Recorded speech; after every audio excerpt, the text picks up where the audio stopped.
বলি কি ছাই পাশ খেয়ে আপনি ডাক্তার হয়েছেন? চুমু দিয়ে দিলাম। আর করো, এবার আসো, আমার পাতলা পায়খানা হয়েছে। প্রিয় বন্ধুরা, তোমরা কি জানো কৌতুক মন ভালো করার ঔষধ? তাই ভিডিওটি না টেনে সম্পূর্ণ দেখার অনুরোধ রইল। আর মজার মজার ভিডিও পেতে চ্যানেলটিকে অবশ্যই সাবস্ক্রাইব করে পাশে থাকবে। জানো বৌমা, বল্টু যখন আমার পেটে ছিল তখন আমি যেসব খাবার বেশি বেশি খেতাম সেসব খাবার এখন বল্টুর প্রিয় খাবার। আচ্ছা মা, বল্টু যখন আপনার পেটে ছিল তখন সিগারেটটা একটু কম করে খেতে পারতেন না?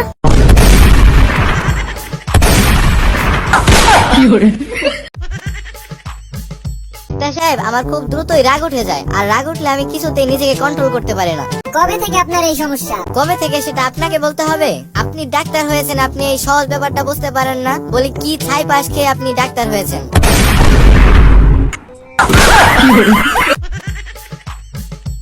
আচ্ছা ভাতিজা, দেখো তো এই অ্যাকাউন্টে কত টাকা আছে। কিন্তু চাচা, আমরা অন্যের ইনফরমেশন কখনো শেয়ার করি না। আরে না না ভাতিজা, এটা তো তোমার সাথী, আমি তো তার সবকিছু দেখছি, আর এটা দেখতে পারবো না?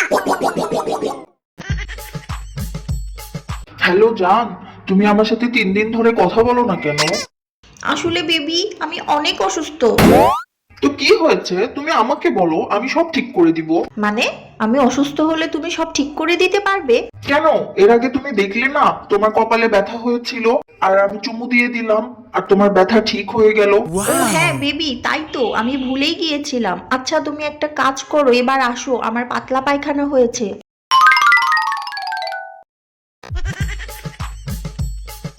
আচ্ছা ম্যাডাম, বলেন তো থুতু দিয়ে টাকা গোনা কবে থেকে শুরু হয়েছে?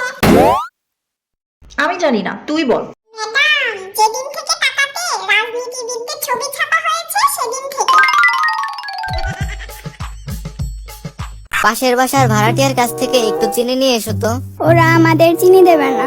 ওরা তো খুবই কিপটে। ওদের কিপটেমের কথা আর বলো না। তাহলে আর কি করার আছে, আমাদের আলমারি থেকে চিনি বের করে চা করে নিয়ে এসো।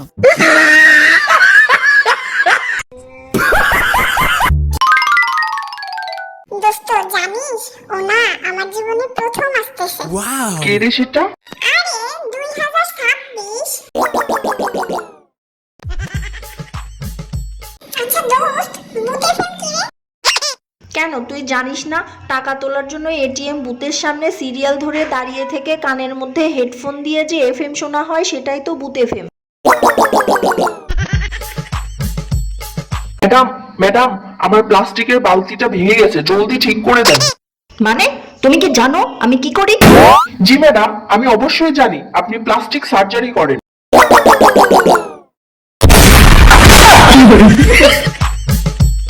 কি গো বন্ধুরা, কোন কৌতুকটি তোমার সবচেয়ে বেশি ভালো লাগলো কমেন্টে জানাতে ভুলো না কিন্তু। আর লাইক শেয়ার সাবস্ক্রাইব করে পাশে থেকো।